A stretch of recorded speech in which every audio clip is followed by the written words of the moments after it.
Vous êtes entendu? Marek Engelhardt? Parfait, bon ça va. Ça marche? Ouais, c'est bon, on vous entend bien.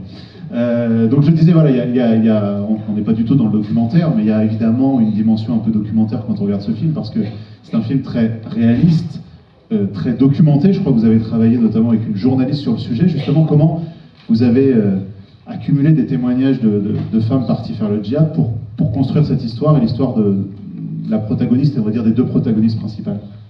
Alors c'est un film qui est basé sur des récits de plusieurs femmes un peu mélangées que j'ai rencontrées pendant plusieurs années, accompagnée par une journaliste qui s'appelle Céline Martelet, qui travaille sur le djihad depuis très longtemps, sur le djihad féminin en particulier, et qui elle est en contact avec, je dirais, une quarantaine de femmes, je pense maintenant toutes rentrées de Syrie, et qui m'a permis de rentrer en contact avec celles qu'elle considérait comme safe, parce que c'était pas évident, pour construire ce film.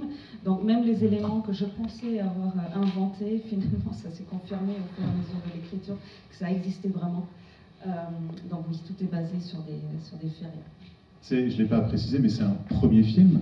Oui. Quel sujet pour un premier film? C'est-à-dire que quand on décide de se lancer comme ça dans la réalisation, choisir ce sujet-là, c'est audacieux et courageux. Ouais, il y avait des petits moments de regret. Mais non, je pense qu'un premier film, ça doit vraiment nous venir des tripes, et c'est quelque chose qu'on choisit à moitié, enfin, qui parfois nous choisit plus qu'on le choisit. Moi, c'était une question qui m'intéresse pour une histoire allemande familiale, côté bourreau, de me dire comment est-ce qu'au cours d'une vie, on passe du mauvais côté. Comment ça se fait qu'on fait des choix d'adhérer à un système qui fait qu'on perd toute notre humanité, et pourquoi on décide d'y rester. Donc c'était surtout ça la question clé qui m'a guidée, qui a fait aussi que je me suis moins occupée de la partie embrigadement en amont, qui a déjà été beaucoup documentée et montrée dans d'autres films. En revanche, tout ce qui se passe là-bas, j'avais jamais vu, et donc j'avais envie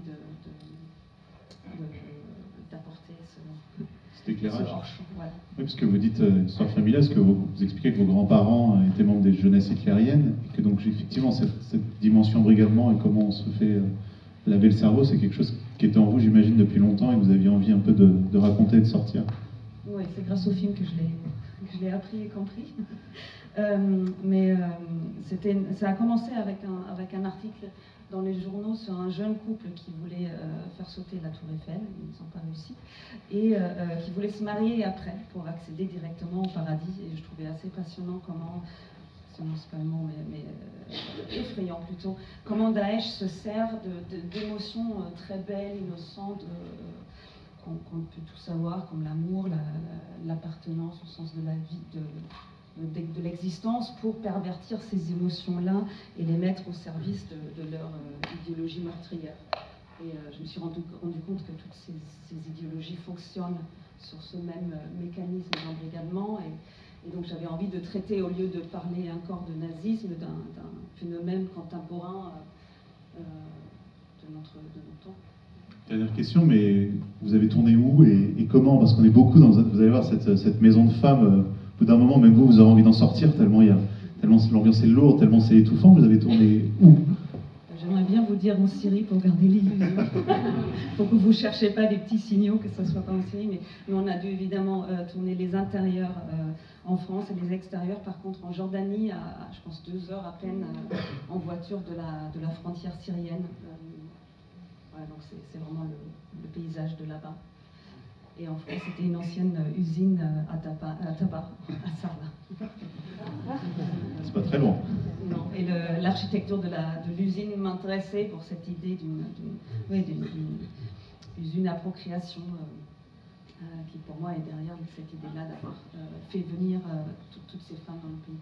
Et Megan Northam, qui joue le rôle principal, vous l'avez choisi comment? Peut-être certains d'entre vous ont vu tout à l'heure dans un autre film, Fario, qui était diffusé au cinéma de la Cité.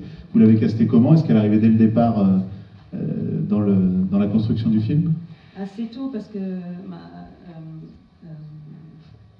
directrice de casting, Marlène Serrault, elle avait avait déjà vu dans d'autres films et elle savait que c'était un jeune talent à venir et Marlène a vraiment elle sait les choisir et le reconnaître. Et donc elle l'a invité assez tôt en casting et dès que je l'ai vue, c'était clair et net parce qu'il y a très peu de jeunes comédiennes avec la force qu'elle a, la dureté aussi, ce regard-là, et en même temps une douceur. Donc elle a une palette de jeux extrêmement large et je trouvais vraiment important de travailler avec un visage qu'on ne connaît pas encore pour rendre plus crédible cet univers-là.